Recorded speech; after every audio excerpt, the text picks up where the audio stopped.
अस्सलामुअलैकुम विद्यार्थी मित्रों, आज આપણે આલેખ શીખીશું બરાબર। તો તમારે આજે અર્ચિત આલેખ પોથીની અંદર પાના નંબર 18 ઉપર સ્વાધ્યાય 3.3 નો પહેલો દાખલો આપણે કરવાનો છે। પહેલો આલેખ આપણે ગણીશું, તમને અહીંયા દેખાઈ રહ્યું છે બરાબર। તો અહીંયા સવાલ જે છે એને આપણે પહેલા સમજીએ। તો અહીંયા લખ્યું છે નીચે 7મા ધોરણના વિદ્યાર્થીઓ દ્વારા પડાયેલ પ્રાણીઓની માહિતી આપી છે। માહિતીનો લંબ આલેખ દોરો। વિદ્યાર્થી મિત્રો સવાલ શું છે કે 7મા ધોરણના વિદ્યાર્થીઓ શું પાડે છે? પ્રાણીઓ પાડે છે બરાબર। તો આ વિદ્યાર્થીઓ કયા કયા પ્રાણીઓ કેવી રીતે પાડે છે એ અહીંયા આપેલું છે। તો એના ઉપરથી આપણે કયો આલેખ દોરવાનો છે? લંબ આલેખ દોરવાનો છે બરાબર। યાદ રાખજો વિદ્યાર્થીઓ, આપણે લંબ આલેખ દોરીશું। વિદ્યાર્થીઓ અહીંયા સવાલ છે પાલતુ પ્રાણી। પાલતુ પ્રાણી કયા કયા છે? કૂતરો, બિલાડી, સસલું, બકરી, અન્ય એટલે અન્ય પણ બીજા પ્રાણીઓ બરાબર। હવે અહીંયા લખ્યું છે વિદ્યાર્થીઓની સંખ્યા। કૂતરો કેટલા વિદ્યાર્થીઓ પાડે છે? 8 વિદ્યાર્થીઓ। બિલાડી 10 વિદ્યાર્થીઓ પાડે છે। સસલું 2 વિદ્યાર્થીઓ પાડે છે। બકરી 5 વિદ્યાર્થીઓ પાડે છે અને અન્ય પ્રાણીઓ 3 વિદ્યાર્થીઓ પાડે છે। અહીંયા વિદ્યાર્થી મિત્રો મેં તમને શું કહેવા માગું છું કે આ જે છે તમે સમજી લીધું હશે તો આપણે શું કરીએ? લંબ આલેખ દોરીએ। તો વિદ્યાર્થી મિત્રો તમને સામેની બાજુ પાના નંબર 19 ઉપર આલેખ આપેલો છે બરાબર।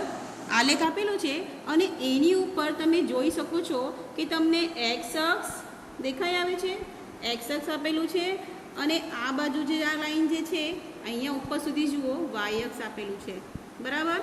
તો એક્સ અક્ષ અને વાય અક્ષ તમારે તમારી આલેખની અંદર દોરવાનું હોય છે, પણ અહીંયા તો પહેલાંથી દોરેલું છે। તમે એક્સ અને વાય અક્ષ તમે 2 બોક્સ છોડીને પણ દોરી શકો છો, 1 અને 2 બોક્સ છોડીને પણ દોરી શકો છો અને તમે 1 બોક્સ છોડીને પણ દોરી શકો છો। તો ચાલો આપણે પહેલાં એક્સ અક્ષ ઉપર શું લઈશું?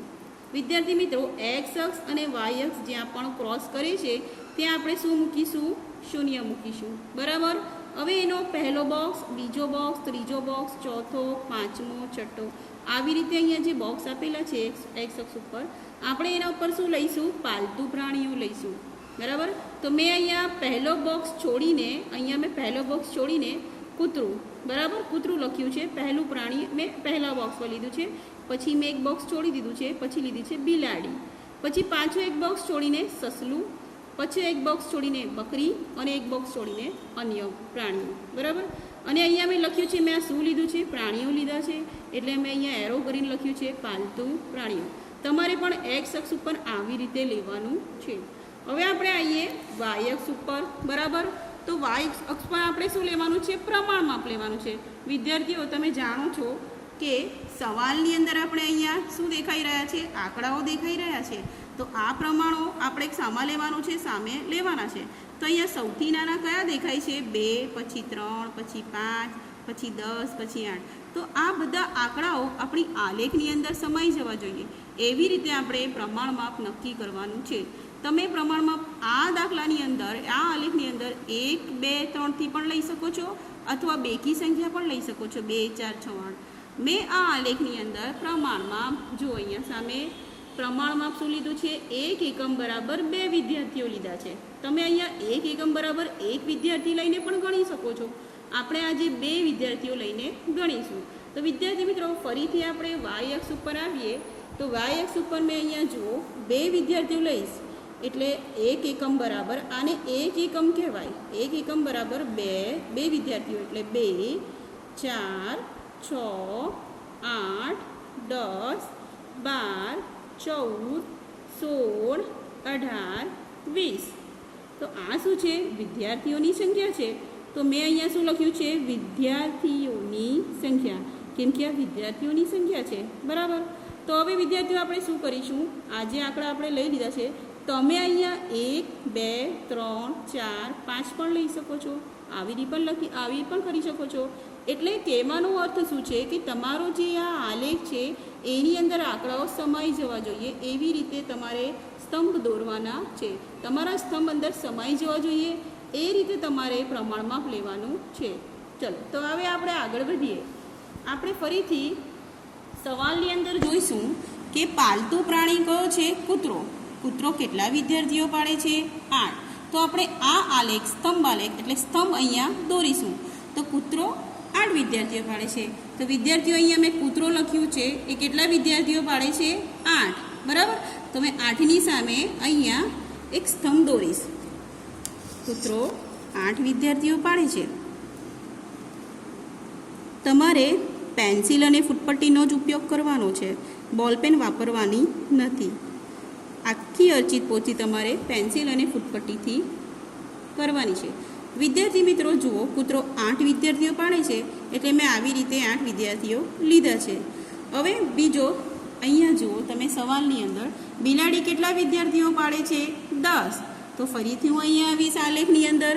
આ બિલાડી જે મેં લખ્યું છે અને આલેખમાં આ રહ્યું 10. તો આપણે ઉપર જઈશું અને 10 ઉપર અહીંયા લઈશું, બરાબર ને, અહીંયા સુધી.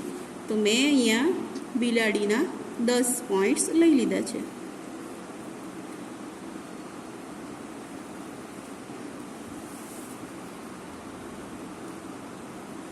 ચલો, હવે આપણે બિલાડીના પણ લઈ લીધા. હવે આપણે સવાલની અંદર ફરીથી જઈશું. બોક્સની અંદર છે સસલું, વિદ્યાર્થીઓની સંખ્યા 2. બરાબર. સસલું કેટલા વિદ્યાર્થીઓ પાડે છે? 2. તો ફરીથી હું આ લેખમાં આવીશ અને અહીંયા જે દેખાઈ રહ્યું છે સસલું 2 અહીંયા છે ને, તો અહીંયા આટલું આ લેખ દોરીશ. સસલું તો થઈ ગયું. હવે બાજુમાં શું છે? બકરી. બકરીના કેટલા છે વિદ્યાર્થીઓ? 5 વિદ્યાર્થીઓ બકરી પાડે છે. તો ચલો આપણે જોઈએ 2, 4 અને 6. તો વિદ્યાર્થી મિત્રો અહીંયા આવો, થોડુંક આપણે સમજીએ કે આપણે 5 પોઈન્ટ્સ કઈ રીતે લેવાના છે. તો વિદ્યાર્થીઓ આપણે અહીંયા જે છે એ 4 છે અને અહીંયા જે છે 6. બરાબર. આપણે વાય અક્ષ પર અહીંયા 4 આવે છે અને અહીંયા 6 આવે છે. હવે તમારે લેવાના છે 5. તો 5, 4 પછી 5 આવે છે અને પછી 6 આવે છે. તો એટલે આના અડધા કરવા પડે. અહીંયા જો વિદ્યાર્થી મિત્રો 1, 2, 3, 4 અને 5 બોક્સ આપેલા છે. તો 5 બોક્સના અડધા કરવા પડે. 5 બોક્સના અડધા કરીએ એટલે 2.5 અઢી બોક્સ લેવું પડે. તો અહીંયાથી આપણે પહેલું બોક્સ, બીજું બોક્સ અને ત્રીજું બોક્સ. ત્રીજું બોક્સને આપણે શું કરીશું? અડધું કરીશું. બરાબર. એટલે 5 થઈ જશે. 4 અને 6ની વચ્ચે 5 આવી રીતે આવે છે. એટલે હું અહીંયા શું, તો વિદ્યાર્થી મિત્રો આપણે 4 અને 6, આ 4 છે અને 6, એની વચ્ચે શું આવે છે? 5. તો 5ને આપણે અડધું બોક્સ લઈએ. 1, 2 અને 3, 3ના અડધે કરી નાખીએ 2.5. એટલે 5 આવી જશે અંદર. એટલે એકદમ ધ્યાનથી આપણે અહીંયા 5 લઈશું. તો આ આવી ગયા 5. આપણે બકરી કેટલા વિદ્યાર્થીઓ પાડે છે? 5. તો હું અહીંયા 5 લઈ લીધા અડધા, એટલે 2.5 લીધા અહીંયા. જુઓ વિદ્યાર્થીઓ, આ 4 હતા અને આ 6 હતા. 4 અને 6ની વચ્ચે કેટલા આવે છે? 5. કઈ રીતે આવશે? 1, 2 અને અડધા. બરાબર. એટલે 5 આવી ગયા. તો વિદ્યાર્થીઓ હવે આને હું રફ કરી નાખું છું. તમને સમજ પડી ગઈ હશે કે 5 કઈ રીતે લીધા છે. તો બકરી કેટલા વિદ્યાર્થીઓ પાડે છે? 5. ચલો, હવે આપણે અન્ય કેટલા વિદ્યાર્થીઓ પાડે છે? 3. અન્ય પાલતુ પ્રાણીઓ કેટલા વિદ્યાર્થીઓ પાડે છે? 3. તો હું અહીંયા 2 અને 4, 2 અને 4ની વચ્ચે શું આવશે? 3. તો વિદ્યાર્થી મિત્રો સેમ આવી જ રીતે આ જુઓ, અહીંયા છે 2 અને અહીંયા છે 4. ચલો, 2 પછી શું આવે છે? 3. બરાબર. તો આને પણ અડધા કરીશું. 1, 2, 3, 4, 5. આ 5 બોક્સ છે એના અડધા કરીશું એટલે અહીંયા આવશે 3. અડધું લઈશું. મેં અહીંયા લીટી દોરી છે. બરાબર. અને અહીંયા અન્ય કેટલા લીધા મેં? આવી રીતે. તો વિદ્યાર્થીઓ તમને હવે ખબર પડી હશે કે 2 અને 4ની વચ્ચે અડધા કઈ રીતે લીધાના.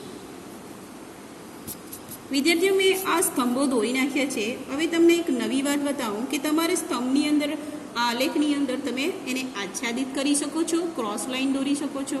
બરાબર. તો તમારે કઈ રીતે હું અહીંયા તમને બતાવી દઉં છું. આ મેં જે કરી રહી છું તમારે અહીંયા આના ઉપર કરવાનું નથી, અહીંયા કરવાનું છે. એટલે આ જે સ્તંભો છે એની ઉપર કરવાનું છે. જો અહીંયા મેં સ્તંભ દોરું છું, તમારે સ્તંભની અંદર આવી ક્રોસ લાઈન કરી શકો છો તમે. પછી તમે સ્તંભને આચ્છાદિત કરી શકો છો આવી રીતે. તમારે માત્ર પેન્સિલ જ વાપરવાની છે. તમે સ્તંભને આવી રીતે આચ્છાદિત કરી શકો છો, અથવા સ્તંભને તમે આવી રીતે આડી લાઈનો કરીને દર્શાવી શકો છો. વિદ્યાર્થી મિત્રો, તો તમને સમજ પડી ગઈ હશે કે મેં આલેખ કઈ રીતે દોર્યું છે, બરાબર. જો તમને સમજ ન પડતી હોય તો તમે ફરીથી અમને પૂછી શકો છો. તો અહીંયા હું તમને એક સ્તંભને આચ્છાદિત કરીને બતાવી દઉં છું કે આ કેવું લાગે છે.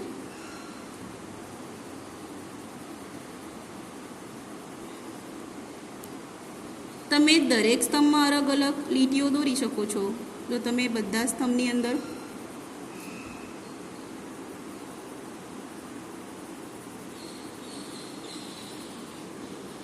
સ્તંભ આલેખો દોરવામાં તમને ઘણી મજા આવશે, બરાબર. તમે આવી રીતે ક્રોસ લાઈનો કરી શકો છો.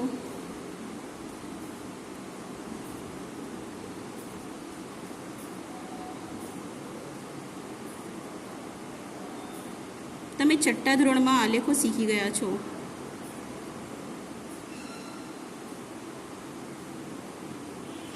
આવી રીતે ક્રોસ લાઈન કરી શકો છો. તમે આવી રીતે આડી લાઈનો કરી શકો છો. વિદ્યાર્થી મિત્રો, તમને સમજ પડી ગઈ હશે કે હું શું સમજાવવા માગું છું. જો તમે આચ્છાદિત કરો તો બધા આલેખો આચ્છાદિત કરવાના છે, અલગ અલગ નથી કરવાના. જો તમે ક્રોસ લાઈન કરો તો બધા આલેખો ક્રોસ કરવાના છે, બધા સ્તંભો ક્રોસ કરવાના છે. જો તમે આડી લીટી કરો તો બધા જ 1 2 3 4 5 5 તમે આડી લીટી જ કરવાની છે. એટલે આવી રીતે નથી કરવાના. તો તમે આમાંથી કોઈ પણ એક ડિઝાઇન લઈ શકો છો, બરાબર. વિદ્યાર્થી મિત્રો, આ તો તમને સમજ પડી ગઈ હશે. હવે તમને સવાલની અંદર આપણે જઈએ.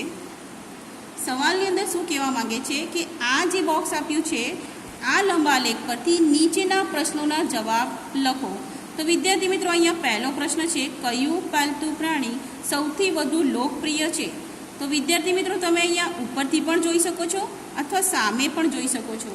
તો કયું પાલતુ પ્રાણી સૌથી લોકપ્રિય છે, બરાબર. તો આપણે અહીંયા જોઈએ કે બિલાડી જે છે એ સૌથી વધુ ઊંચો સ્તંભ દેખાઈ રહ્યો છે અને એનું પોઈન્ટ કેટલા વિદ્યાર્થીઓને પાડી રહ્યા છે? 10. તો આપણે અહીંયા જવાબ લખીશું કે આલેખમાં જોતા સૌથી વધુ બિલાડીને પાડનાર વિદ્યાર્થીઓની સંખ્યા 10 છે. તેથી બિલાડી સૌથી વધુ લોકપ્રિય પ્રાણી છે. વિદ્યાર્થીઓ, તમને સમજ પડી? તમે આલેખમાં પણ જોઈ શકો છો અથવા અહીંયા ઉપર પણ જોઈ શકો છો કે સૌથી વધુ જુઓ 10 અંક અહીંયા છે, બાકી બધા અંકના ઓછા છે. એટલે બિલાડી સૌથી વધુ લોકો પાડે છે અને સૌથી વધુ લોકપ્રિય છે. ચલો હવે બીજો સવાલ જોઈએ. કયું પાલતુ પ્રાણી સૌથી ઓછું લોકપ્રિય છે? તમે આલેખની અંદર જોઈને અહીંયા જુઓ, સૌથી નાનો સ્તંભ કયો છે? સસલાનો, બરાબર. સસલા કેટલા લોકો પાડે, કેટલા વિદ્યાર્થીઓ પાડે છે? માત્ર 2 વિદ્યાર્થીઓ. તો આપણે જવાબની અંદર આવીએ અને લખીશું સસલું એ સૌથી ઓછું લોકપ્રિય છે કારણ કે તેને 2 વિદ્યાર્થીઓ જ પાડે છે. સમજ પડી વિદ્યાર્થીઓ? હવે ત્રીજો, કેટલા વિદ્યાર્થીઓનું પાલતુ પ્રાણી કૂતરો છે, બરાબર. તો ફરીથી આપણે આલેખમાં જઈએ. તો આલેખમાં આપણે સૌથી પાલતુ પ્રાણી કૂતરો ક્યાં છે? આ રહ્યું. તો કેટલા વિદ્યાર્થીઓનું પાલતુ પ્રાણી છે? 8 વિદ્યાર્થીઓનું. તો આપણે જઈએ જવાબની અંદર. આલેખમાં જોતા 8 વિદ્યાર્થીઓનું પાલતુ પ્રાણી કૂતરો છે.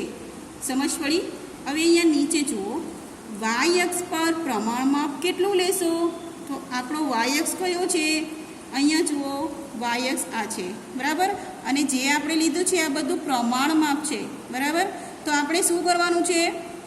આપણે પ્રમાણમાપ અહીંયા લખ્યું કે પ્રમાણમાપ બરાબર 1 એકમ એટલે 1 બોક્સ, બરાબર. 1 એકમ બરાબર 2 વિદ્યાર્થીઓ લીધા છે, બરાબર ને. તો આ પ્રમાણમાપમાં આપણે ફરીથી જવાબમાં આવીશું અને લખીશું કે પ્રમાણમાપ 1 એકમ બરાબર 2 વિદ્યાર્થીઓ લીધા છે. તો વિદ્યાર્થીઓ મિત્રો, તમને સ્વાધ્યાય 3.3નો આ પહેલો દાખલો, પહેલો આલેખ સમજ પડી ગઈ હશે. તો તમારે આ આલેખને તમારી અર્ચિત આલેખ પોથીમાં સરસ એકદમ સુંદર રીતે દોરવાનું છે. આ આલેખને તમે વ્યવસ્થિત જોઈ લો, બરાબર. એને થોડુંક વ્યવસ્થિત કરીને જોઈ લો અને આ આલેખ તમારે દોરવાનું છે. તો વિદ્યાર્થી મિત્રો, હવે આગળના વિડીયોમાં આપણે મળીએ બીજા આલેખ સાથે. ત્યાં સુધી અલ્લાહ હાફિઝ.